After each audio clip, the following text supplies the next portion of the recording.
ज्यादा दूर भागे नहीं होंगे, उस तरफ देखो तुम लोग। संजय के हाथ में गोली लगी थी। वो और अभिनव रात के अंधेरे में एक पतली सी गली में छुपे हुए थे। अच्छा बेटा, जल्दी बाहर आ जाओ। अभिनव, मेरी बात सुन बेटा, तुम यहाँ से भाग जाओ वरना ये लोग तुझे भी मार डालेंगे। बाहर सड़क पर उनकी गाड़ी खड़ी थी और उसी गाड़ी के पास खड़ा था राणा। अभिनव, बाहर आओ बेटा, समझ के जिसने संजय को गोली मारी थी। नहीं पापा, मैं आपको छोड़ के नहीं जाऊंगा। जिद मत कर अभिनव। बेटा देख, मैं तो अपनी जिंदगी जी चुका हूँ, अब जो भी करना है तुम्हें करना है, सब कुछ तुम्हें संभालना है। और मेरी बात सुन, एक बार यहाँ से जाए उसके बाद दोबारा मुड़ के मत देखना, ठीक है? संजय ने कहा और अपनी उंगली में से एक सोने की अंगूठी निकालकर अभिनव को थमा दी। उस पर टी लिखा हुआ था। और एक बात हमेशा याद रखना, अपनी आखिरी सांस तक लड़ना है, समझ गया ना टाइगर? संजय ने अभिनव के माथे को चूमा। Run tiger, run tiger run! और अपनी बंदूक लेकर उन लोगों का सामना करने के लिए गली से बाहर निकल गए। संजय जैसे ही अपनी गाड़ी के पास पहुंचे तो राणा ने संजय पर बंदूक तान दी। टाइगर, इस कमीने का चेहरा मत भूलना।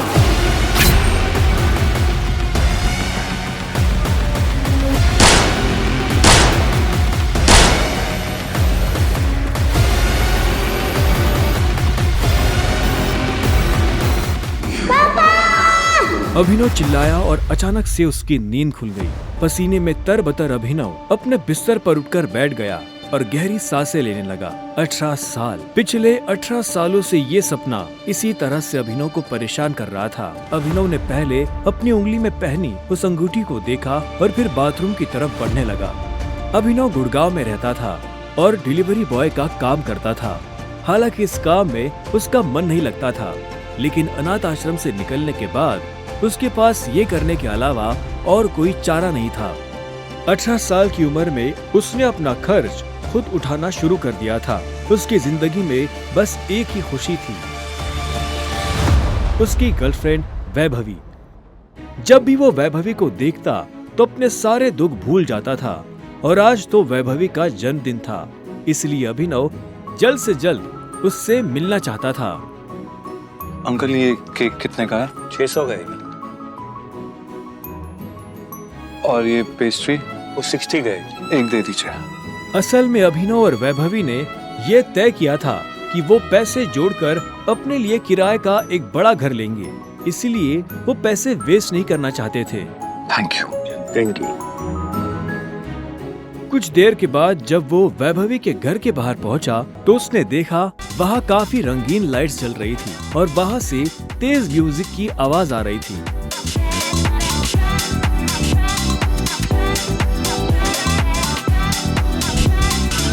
वैभवी, ये सब क्या है? ये कौन है वैभवी? देख नहीं रही है, डिलीवरी बॉय है। पर हम तो केक मंगवा चुके थे ना, फिर तूने पेस्ट्री क्यों मंगवाई? ओह, याद आया, ये तो वही डिलीवरी बॉय है ना जिसको तू डेट कर रही थी।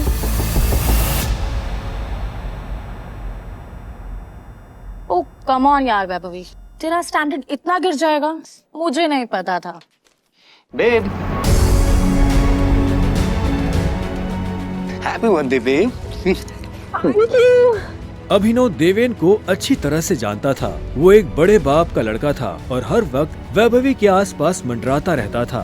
देवेन को यहाँ देखते ही अभिनव का दिमाग खराब हो गया। उसके हाथ में एक बड़ा सा गिफ्ट था। उसके आगे अभिनव के हाथ में लटकी पेस्ट्री की थैली कुछ भी नहीं लग रही थी। मेरी वैभवी को छूने की तेरी हिम्मत कैसे? Stop it. दोस्तों, तुम लोगों को मेरे ऊपर डाउट था ना, मेरे स्टैंडर्ड्स पर डाउट था। अब बताती हूँ मेरे स्टैंडर्ड्स क्या है। मैं तुमसे ब्रेकअप कर रही हूँ। What? और नहीं तो क्या, बेचारी कब तक तुझ जैसे गरीब के साथ ऐसी आधी पेस्ट्री खाती रहेगी? सारे तेरी हिम्मत कैसे? तेरी तो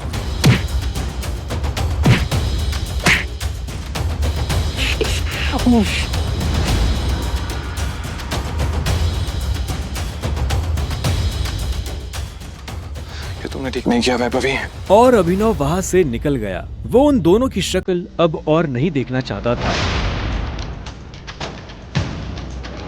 उसकी आंखों में आंसू थे और उसका दिल बुरी तरह टूट चुका था।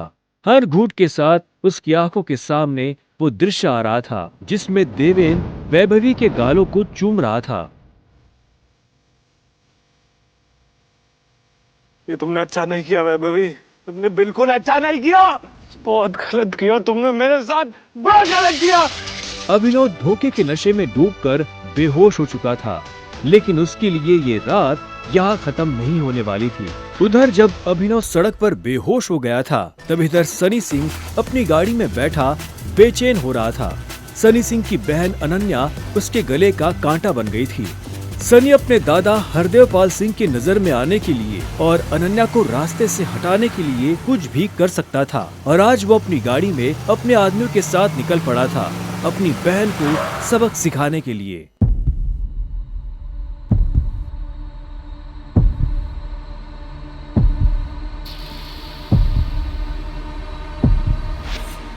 जल्दी करो, गाड़ी में डालो इसे। सुबह होने से पहले अगर हमने इसको अनन्या के कमरे में नहीं डाला तो ऐसा मौका दोबारा नहीं मिलेगा। Quick quick.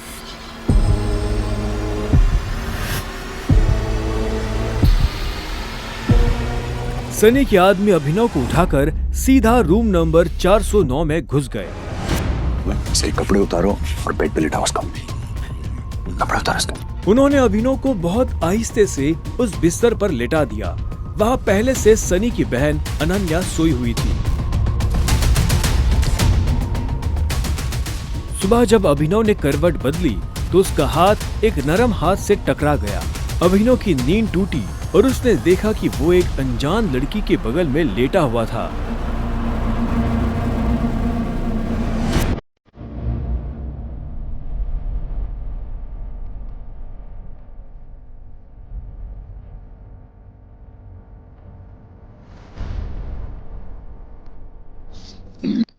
कौन हो तुम? तुम मेरे कमरे में क्या कर रहे हो? तुमने मेरे साथ क्या किया? अबे नहीं, वो मेरे साल में। छी छी छी छी छी छी छी। शेम ऑन यू बहना। मुझे तो तुम्हारे कैरेक्टर पर हमेशा से डाउट था। इतनी बार मैंने दादाजी को समझाया, बोला, पर हर बार बोले मेरी अनन्या ऐसा नहीं कर सकती। लो, कर दिया तुम्हारी अनन्या ने ऐसा। अब पता है दादाजी को उनकी पोती की ये जो रंगरलियां चल रही है, इनका से लाइव टेलीकास्ट दिखाने के लिए मैंने उन्हें यहाँ बुला लिया है। भाई मुझे नहीं पता, भरोसा करिए। क्या हुआ, कैसे हुआ? मैं जानती तक नहीं इस लड़के को, नहीं जानती भाई। मैं भी, हम दोनों के बीच में कुछ भी नहीं हुआ। नहीं।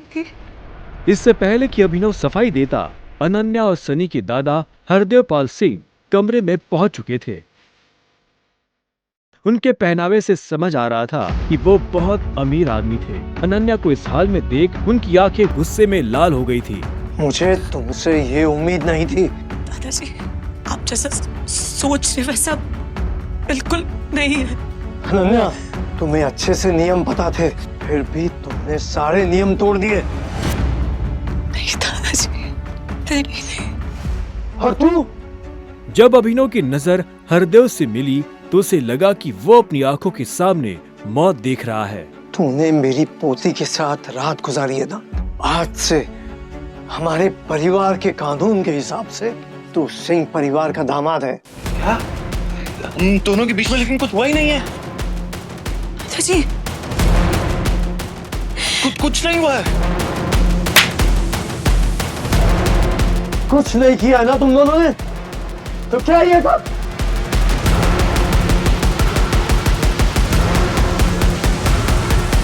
इससे पहले कि अभिनव कुछ समझे, हरदेव के आदमियों ने उसे मारना शुरू कर दिया था। अभिनव हरदेव की उम्र का लिहाज कर रहा था, इसलिए उसने अपने आप को रोक लिया था। अनन्या, इसे हॉस्पिटल भेज देना ताकि शाम को अकरम की पार्टी में आने के लिए ठीक ठाक से तैयार हो जाए। और याद रखना, मुझे शाम को अकरम की पार्टी में ये तुम्हारे साथ जरूर नजर आना चाहिए।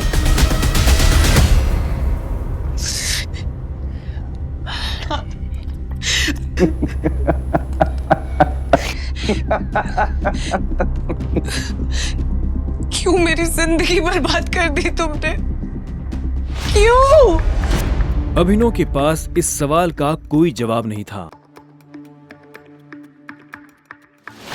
वहां जाकर अभिनव शाम को होने वाली पार्टी के लिए तैयार होने लगा। उससे हरदेव और उसके आदमियों का डर नहीं था। वो जानता था कि अनन्या पहले से काफी मुश्किल में थी और वो अपनी वजह से उसकी मुश्किलें और नहीं बढ़ाना चाहता था।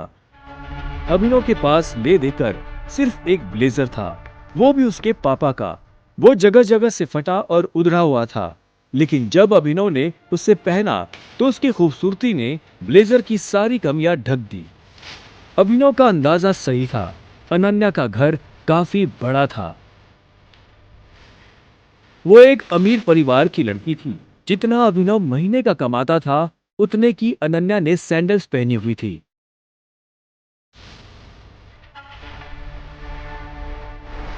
अनन्या की आंखों में दिख रहा था कि वो अभिनव से कितनी नफरत करती थी।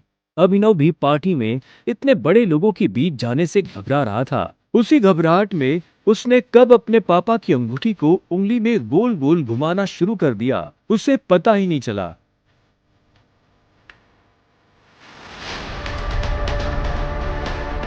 इस अंगूठी को उतार दो प्लीज, बहुत गंदी लग।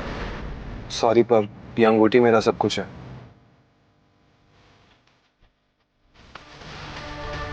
अकरम का घर किले जैसा था, जिसके चारों तरफ बाउंसर्स बंदूकें लिए खड़े थे। जैसे ही अनन्या और अभिनव अंदर आए तो इतने में उसकी नजर देवेन से टकरा गई।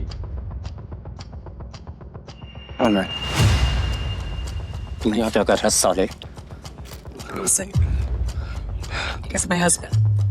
अनन्या पागल हो गई हो तुम?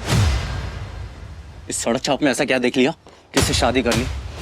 जुबान संभाल के बात कर। नहीं तो क्या कर लेगा तू? बोल ना, क्या कर लेगा? देवेन भी तैश में आ गया। अभिनव उसके ऊपर हाथ उठाने ही वाला था। इतने में उन दोनों का झगड़ा देख पार्टी का ऑर्गेनाइजर अकरम वहां पहुंच चुका था। क्या हो रहा है यहाँ?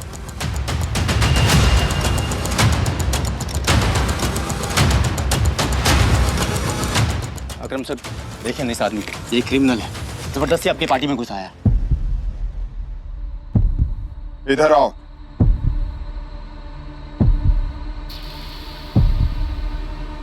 कौन हो तुम और यहाँ कैसे आए? एक्चुअली ये मेरे पति है। अकरम को अनन्या की बात पर विश्वास नहीं हुआ। तुम इस पार्टी में इनवाइटेड नहीं हो। इससे पहले कि मैं पुलिस को बुलाऊं, चले जाओ यहाँ से। Thank you Akram sir. और अनन्या तुम भी इससे दूर रहो, साला गरीब कहीं का। रुको। अकरम भागते हुए अभिनव के पास गया और उसकी अंगूठी को देखने लगा। मुझे तुमसे कुछ जरूरी बात करनी है, अकेले में। अच्छा चलो। अकरम ने कहा और अभिनव का हाथ पकड़कर उसे अपने साथ अंदर ले जाने लगा। अनन्या, देवेन, सनी और पार्टी में मौजूद बाकी लोग ये देख हैरान हो गए थे। कुछ देर बाद जब वो अकरम के कमरे में पहुंच गए तो अकरम ने दरवाजा बंद किया और अभिनव के पास आकर बोला, मैं तुम्हारी ये अंगूठी देखना चाहता हूँ। क्यों? करो बात, मैं ऐसे मांगने वाला नहीं हूँ, बस मुझे इसमें कुछ देखना है, प्लीज।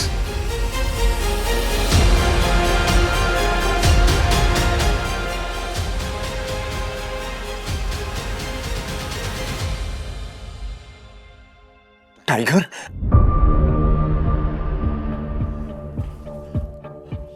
टाइगर? अभिनव ने अकरम के मुंह से ये शब्द सुना तो वो हैरान हो गया। उसे अचानक से अपने पिता के वो आखिरी शब्द याद आ गए जो उन्होंने अभिनव से विदा लेते हुए कह दिए थे। Run tiger run! लेकिन अभिनव हैरान था। उससे समझ नहीं आ रहा था कि अकरम ये सब कैसे जानता था। आखिरकार मैंने तुम्हें ढूंढ ही लिया टाइगर। टाइगर? हाँ, पिछले 18 सालों से मैं तुम्हें ढूंढने की कोशिश कर रहा हूं। तुम हमारे टाइगर हो, हमारी हजारों करोड़ों की एम्पायर के वारिस, जिसे हम 3 दोस्तों ने मिलकर शुरू किया था। मैं, तुम्हारे पापा संजय गढ़वाल और राणा अग्निहोत्री। वो देखो। इतना कहते ही अकरम ने दीवार पर टंगी एक तस्वीर की तरफ इशारा कर दिया, जिसमें संजय, अकरम और राणा तीनों मौजूद थे। राणा को देख अभिनव को झटका लगा। उसकी आंखों के सामने वो सपना फिर से हरा हो गया, जो वो हर सुबह देखकर उठता था। उस रात अभिनव के पिता को जिस आदमी ने गोली मारी थी वो राणा था। दोस्त होने के बावजूद राणा ने अभिनव के पिता के साथ गद्दारी की थी। अभिनव की आंखें चिंगारी सी लाल हो गई। क्या हुआ? तुम इतना गुस्से में क्यों? नहीं, मैं ठीक हूँ। आप मुझसे कुछ कहना चाहते थे? तो मैं तुम्हें हमारी कंपनी द माफिया किंग के बारे में कुछ बताने वाला था, जिसे हम 3 दोस्तों ने मिलकर खड़ा किया था। द माफिया किंग, जिसके नाम से पॉलिटिशियन, सेलिब्रिटीज, इस देश का सबसे बड़ा आदमी भी कांपता था। लेकिन तुम्हारे पापा के जाने के बाद सब कुछ बिखर गया, और इस दौरान हमारे कई दुश्मन खड़े हो गए, जिसमें सबसे बड़ा दुश्मन है इकबाल शेखावत। वो तुम्हें कई सालों से ढूंढने की कोशिश कर रहा है, ताकि तुम्हें मारकर वो हमारा नामो निशान खत्म कर देना चाहता है। फिलहाल द माफिया किंग का सारा काम राणा का बेटा मोंटी संभाल रहा है। अब तुम आ गए हो तो इस कंपनी की भागदौड़ तुम संभालोगे। अपने पापा के काम को अब तुम्हें आगे बढ़ाना होगा टाइगर। ये सुनते ही अभिनव के कान खड़े हो गए थे। कल तक उसकी जेब में 100 रुपए भी नहीं थे, पर आज अचानक वो हजारों करोड़ की कंपनी का मालिक हो गया था। अब आगे क्या होने वाला था? क्या अभिनव अपने पिता की मौत का बदला ले पाएगा? कैसे एक डिलीवरी बॉय संभालेगा अपने पिता की हजारों करोड़ की कंपनी द माफिया किंग को? जानने के लिए सुनते रहिए द रिटर्न ऑफ टाइगर, सिर्फ पॉकेट एफएम ऐप पर। द रिटर्न ऑफ टाइगर के सारे एपिसोड्स को सुनने के लिए डिस्क्रिप्शन में दी लिंक से डाउनलोड करें पॉकेट एफएम ऐप।